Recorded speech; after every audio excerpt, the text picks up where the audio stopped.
Did you guys catch that exchange? Because, wow, I knew this hearing was going to be tense, but I wasn't expecting it to get that direct. Representative Nancy Mace came in swinging with one simple demand. Yes or no. No long speeches, no political spin, just answer the question.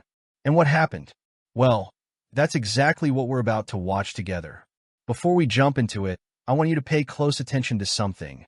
Forget what your favorite politician says. Forget what the headlines tell you. Watch how people answer when they're under pressure. Sometimes what they don't say tells you a whole lot more than what they do say. And as we go through this clip together, I want to hear your thoughts because I have a feeling this one is going to divide a lot of people. Welcome back to the Political Brief.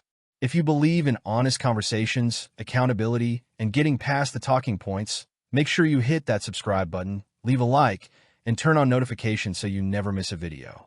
And if at any point during this hearing you think someone should have answered differently, drop your thoughts in the comments. I read as many of them as I can, and I want to know whether you think this hearing actually brought America any closer to the truth. Now let's get into this. I have to say, Director, we're pretty close to the halfway point during this. You answered more questions with an ABC reporter than you have with members of Congress. We have a lot more questions. The American people are demanding that we get answers to those questions, and that's what the purpose of this hearing is today. So I'm sure a lot of the questions that have already been asked are going to be asked again, and hopefully we can get some answers to those questions. I strongly implore you to answer those questions. You're here with a subpoena, and we expect you to answer the questions. Chair now recognizes Ms. Mace from South Carolina. Thank you, Mr. Chairman. Director Cheadle, the American people are watching, and they're wondering if there are any questions you can answer honestly today. So, Director Cheadle, I have a series of questions, very specific questions. I want very specific answers. Most of my questions are going to demand a yes or no answer. Do you understand? I do. Okay, my first question. Both sides of the aisle today have asked for your resignation. Would you like to use my 5 minutes to draft your resignation letter, yes or no? No, thank you. Was this a colossal failure? It was a failure. Yes or no? Was it a colossal failure is the question, yes or no? I have admitted this is a terrible This is a yes or no series of questions. Was this a colossal failure, yes or no? Yes. Was this tragedy preventable, yes or no? Yes. Has the Secret Service been transparent with this committee? Yes. Would you say the fact that we had to issue a subpoena to get you to show up today as being transparent, yes or no? I have always been Yes eager to or no? come You didn't and want to talk answer to the question. committee. We had to issue a subpoena to get you to show up today. That is not transparent, by the way. You stated earlier, Secret Service is not political. Is that correct? Yes. Okay. Would you say leaking your opening statement to Punchbowl News, Politico's Playbook, and Washington Post several hours before you sent it to this committee as being political, yes or no? I have no idea how my statement got out. Well, that's bullshit. So, Mr. Chairman, I would like to ask unanimous consent to enter into the record articles by Punchbowl News, Political Playbook, Washington Post, all done at 5:24 a.m., 6:12 a.m., 6:34 a.m., a solid 3 to 4 hours before this committee got your statement. Without objection, so ordered. Okay. Is the Secret Service fully cooperating with our committee? Yes. Okay, you say you're fully cooperating with this committee. On July 15th, this committee sent you a list of demands of information that we wanted. Has the Secret Service provided this committee a complete list of all law enforcement personnel that were there that day? Have you done that? Have you provided a list to the Oversight Committee? Yes or no? I will have to get back to you on that. That is a no. Have you provided all audio and video recordings in your possession to this committee, as we asked on July 15th, yes or no? I would have to get back to you That on is a no. You're full of shit today. You're just being completely dishonest. Mr. Chairman, Completely dishonest. Mr. Chairman, I want to. Come on. We have to maintain decorum in this committee, no matter how have you provided upset we any get. and all memos to this committee that we've asked you on July 15th? Have you provided all memorandums within the Secret Service? I would have to get back to you on That is a no. You are being dishonest or lying. Like you're being dishonest here with this committee. These are important questions that the American people want answers to, and you're just dodging and talking around it in generalities. And we had to subpoena you to be here, and you won't even answer the questions. We have asked you repeatedly to answer our questions. This isn't hard. These are not hard questions. Have you provided us all communications from the Secret Service related to that day and that rally? Have you provided this committee? We've asked for this information on July 15th. Have you provided any of this information that this committee has asked of the Secret Service? Any of it? I'll have to get back to you on Have that. you even read this letter that we sent you? Did you even read this? Yes. Okay, and you have said you don't know, you have no idea. Well, the answer is no. We haven't gotten a single document or piece of information or data from you or your agency in related to the rally that we have asked you for. So, was this attempted assassination of Donald Trump a failure of training or execution or both? I think that those are answers that we need to Training, examine. execution, or both? Which one? I think those are answers. All right. we How need to many determine. how many Secret Service personnel have lost their jobs due to this colossal failure? At this time, none.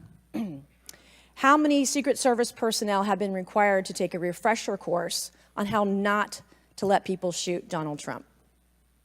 Our personnel are currently operational. We are examining the facts of this investigation, and we will make the changes necessary. What time did law enforcement become aware that there was an individual on the roof with a clear line of sight to President Trump? I am still verifying timelines. Of course, 9 days in, you have no answers. How many minutes went by between the time law enforcement saw and took photos of crooks and the shooting? How many minutes? I am still verifying timelines. 57 minutes. Thank you, Mr. Chairman, and I yield back. Gentlelady yields back. Before I recognize Mr. Stansberry, I believe I want to recognize Mr. Mfume for a unanimous consent. Yeah, thank you, Mr. Chairman. I beg your indulgence. Right away, you can feel the frustration in the room. The chairman opens by pointing out something that immediately caught my attention. He says Director Cheadle had answered more questions from an ABC reporter than she had from members of Congress. Think about that for a second. Whether you're a Republican, Democrat, Independent, or someone who doesn't even like politics, Congress is supposed to exercise oversight. That's one of its constitutional responsibilities. When lawmakers believe they aren't getting answers, tensions are naturally going to rise. Then Nancy Mace gets her 5 minutes, and she wastes absolutely no time. She starts by saying the American people are watching and asking whether there are any questions Director Cheadle can answer honestly. That's a pretty strong way to begin, and you immediately know this isn't going to be a friendly conversation. Then comes probably the most talked about moment. She asks, "Would you like to use my 5 minutes to draft your resignation letter?" That line instantly changes the atmosphere. Now, whether you think that question was theatrical or appropriate, it's impossible to deny that it reflects how serious many lawmakers believe the security failure was after the attempted assassination of former President Donald Trump. The Secret Service has one mission above all else: protect the people under its care. When someone gets close enough to fire shots at a former president and current presidential candidate, people are naturally going to ask whether the agency fulfilled that mission. Then Mace follows up with another simple question. Was this a colossal failure? At first, you notice hesitation. Eventually, Director Cheadle answers yes. Honestly, I think that admission mattered. If you're leading an agency and something this significant happens, acknowledging that it was a failure is probably the minimum expectation.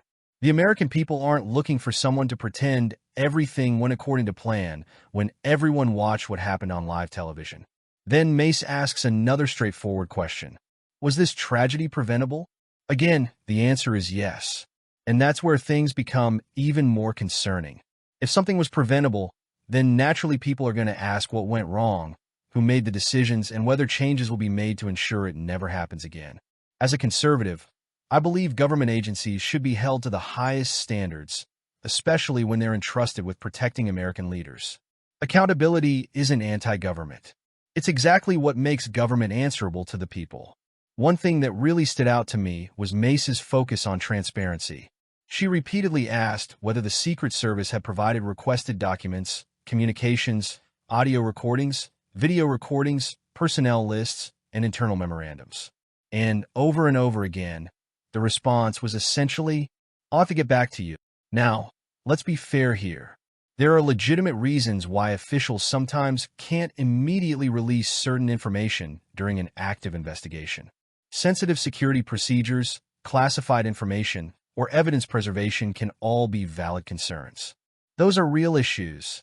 But I also understand why members of Congress became frustrated. From their perspective, they had already submitted formal requests days earlier. If lawmakers believe those requests weren't fulfilled, they're going to interpret repeated non-answers as a lack of cooperation. Whether that's entirely fair or not, you can certainly understand why tempers were rising throughout the hearing. Then Mace brings up something that I think deserves attention. She asks whether leaking an opening statement to members of the media before providing it to Congress could be considered political. Director Cheadle says she doesn't know how the statement got out. Now that's another moment where viewers are probably going to come to very different conclusions. Some people may believe leaks happen constantly in Washington and no one person is responsible. Others will see it as another example of government agencies communicating with the media before communicating with elected representatives. Regardless of which interpretation you agree with, it became another point of contention during the hearing. Then the questioning turns toward perhaps the biggest issue of all: training, execution, or both. Mace wants one answer. Which one was responsible? Director Cheadle doesn't give one. Instead, she says investigators are still determining the facts. Again, if you're watching at home, I can see why people would become impatient. After an event this serious, Americans naturally want concrete explanations. They want timelines. They want accountability. They want names. And perhaps most importantly, they want confidence that the same mistakes won't happen again. Then comes another answer that I think surprised a lot of people. Nancy Mace asks how many Secret Service personnel have lost their jobs because of this failure. The answer? None. Now, that doesn't necessarily mean nobody will eventually face disciplinary action. Internal investigations often take time. Agencies usually avoid making personnel decisions before completing formal reviews. But politically, that answer lands hard.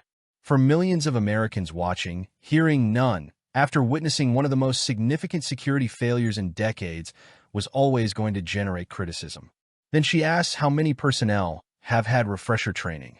Again, the response focuses on reviewing the investigation before making changes. From a management perspective, that's understandable. From a public confidence perspective, many viewers probably wanted something stronger. Perhaps the most frustrating exchange comes near the end. Mace asks when law enforcement first became aware of the individual on the roof. Director Cheadle says she's still verifying timelines. Mace responds by saying 7 minutes. Now, investigations into complex incidents often involve conflicting witness statements, radio logs, surveillance footage, and timelines that have to be verified carefully before officials speak publicly. At the same time, lawmakers are understandably trying to establish exactly when authorities knew there was a potential threat and whether enough was done during those critical minutes. That's one of the central questions surrounding this entire incident. As someone with conservative values, I think this hearing reinforces something I've believed for a long time. Government agencies don't work for themselves. They work for the American people. Oversight exists for a reason. Whether the administration is Republican or Democrat, no federal agency should be above answering tough questions. Holding officials accountable isn't about scoring political points.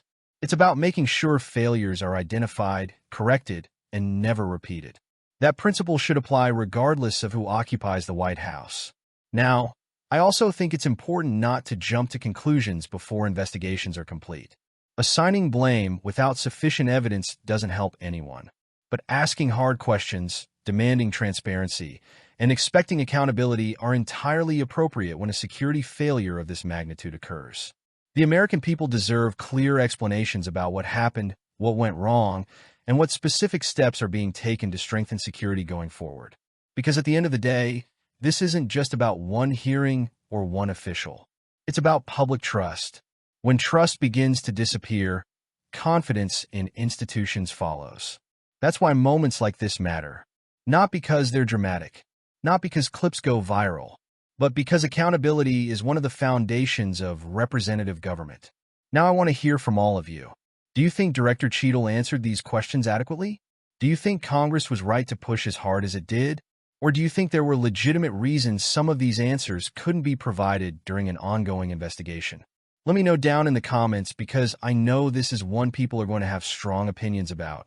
If you enjoyed this breakdown and want more reactions to major political hearings and the biggest stories affecting America, don't forget to like this video, subscribe to the Political Brief, and share it with someone who wants to stay informed.